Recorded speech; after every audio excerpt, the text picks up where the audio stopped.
Hi everyone. Oh, I wish I could see you all. Missing you so much.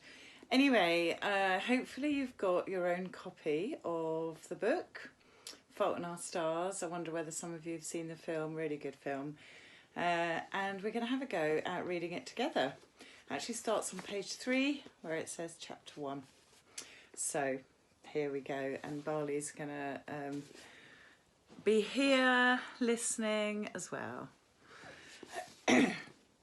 Late in the winter of my 17th year, my mother decided I was depressed, presumably because I rarely left the house, spent quite a lot of time in bed, read the same book over and over, ate infrequently, and devoted quite a bit of my abundant free time to thinking about death. Whenever you read a cancer booklet or website or whatever, they always list depression among the side effects of cancer. But in fact, depression is not a side effect of cancer. Depression is a side effect of dying. Cancer is also a side effect of dying. Almost everything is, really.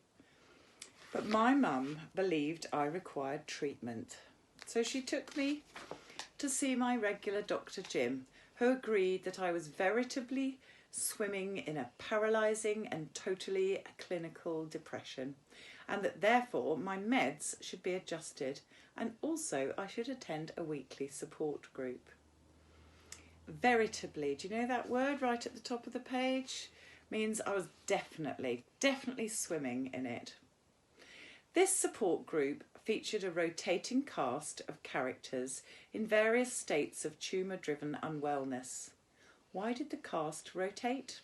A side effect of dying. The support group, of course, was depressing as hell.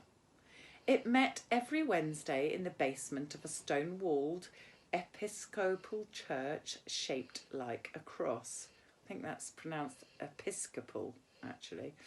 We all sat in a circle right in the middle of the cross, where the two boards would have met, where the heart of Jesus would have been.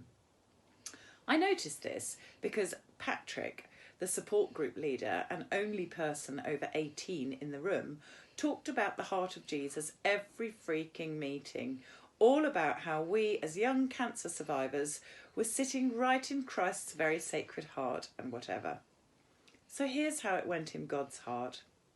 The 6 or 7 or 10 of us walked, wheeled in, grazed at a decrepit selection of cookies and lemonade, sat down in the circle of trust and listened to Patrick recount for the 1000th time this depressingly miserable life story, how he had cancer in his balls and they thought he was going to die, but he didn't die, and now here he is, a full-grown adult in a church basement.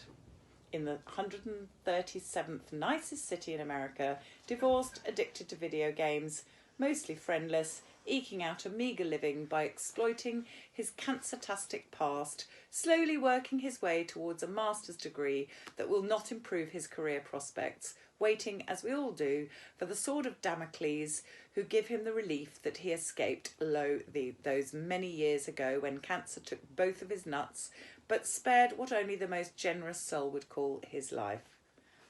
And you too might be so lucky. Then we introduced ourselves. Name, age, diagnosis, and how we're doing today. I'm Hazel, I'd say when they'd get to me. 16. Thyroid originally, but with an impressive and long-settled satellite colony in my lungs, and I'm doing okay. Once we got around the circle, Patrick always asked if anyone wanted to share, and then began the circle jerk of support. Everyone talking about fighting and battling and winning and shrinking and scanning. To be fair to Patrick, he let us talk about dying too, but most of them weren't dying. Most would live into adulthood, just as Patrick had. In that paragraph I've just read, that bit where I said everyone talking about fighting and battling and winning and shrinking and scanning. The reason the author's done that is to make it like a long list, to make the list seem boring, because actually what they're describing is the monotony and the boringness of everything going on and on and on and on. Quite a clever thing to do as a writer. So I'm at this last paragraph now, which is in brackets, which means it's kind of like a little aside, which meant there was quite a lot of competitiveness about it, with everybody wanting to beat not only cancer itself, but the other people in the room.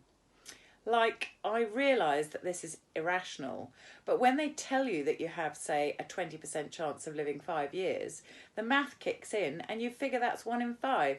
So you look around and think, as any healthy person would, I've got to outlast 4 of these. I don't think I can say that last word.